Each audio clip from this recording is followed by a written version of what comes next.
A série Adolescência trouxe para o centro do debate a crise da masculinidade.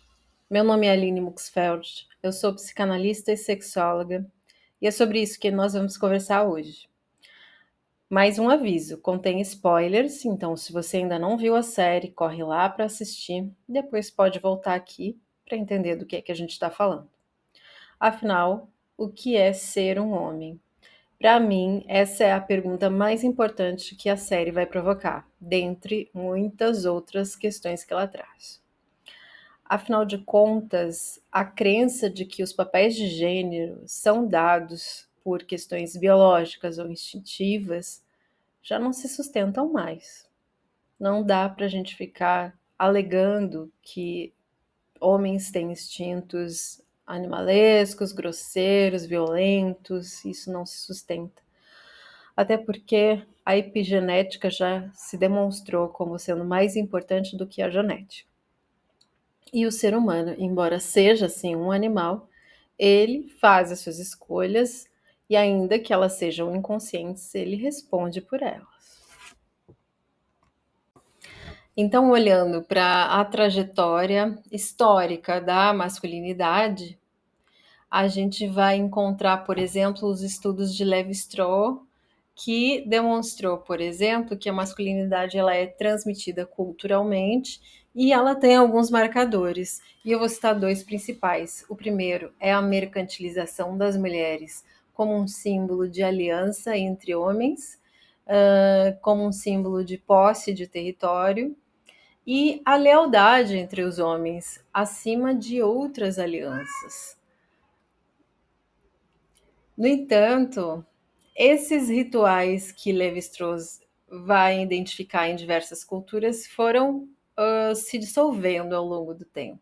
Embora ainda existam culturas e religiões que façam rituais de passagem da adolescência para a vida adulta, tanto no sexo feminino como masculino, é algo que tem se perdido e parece que isso vai sendo substituído por uma via mais material. Se antes ela era mais simbólica, agora ela é mais material. Por exemplo, com o exagero de um vigor físico que tem que ser aparente, com músculos muito aparentes, ou com o exagero de carros muito potentes, com o exagero de cargos de poder e por aí vai.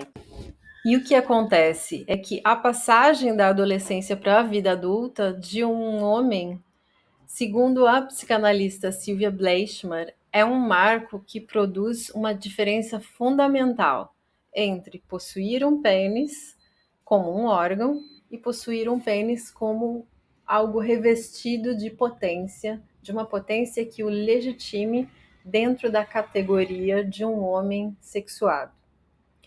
Para essa psicanalista, essa travessia se dá na possibilidade de ter um pênis não apenas para ser exibido, mas que também pode ser oferecido como um objeto para o outro. A questão se torna ainda mais complexa quando esse homem pode se perguntar: meu pênis é um objeto potente para o outro, mas com que fim? É para produzir prazer? É para violar? É para marcar um território? É para provocar dor? Para que serve, afinal, o pênis?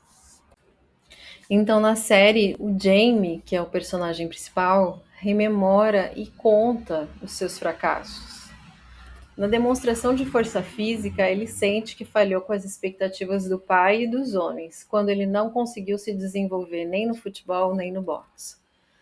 Na demonstração de atratividade, ele sente que falhou, depois de tentar seduzir a menina mais popular da escola.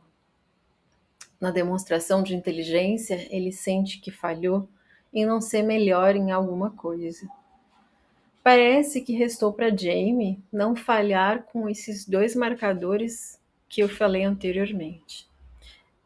Primeiro, em demonstrar que ele é capaz de tratar uma mulher como um abjeto, ou seja, sem interioridade, que leva ele a assassiná-la sem demonstrar nenhum remorso, e também de ser leal ao grupo, porque ele vai então destruir aquela mulher que colocou em jogo, que duvidou, né, da virilidade dele e do seu grupo.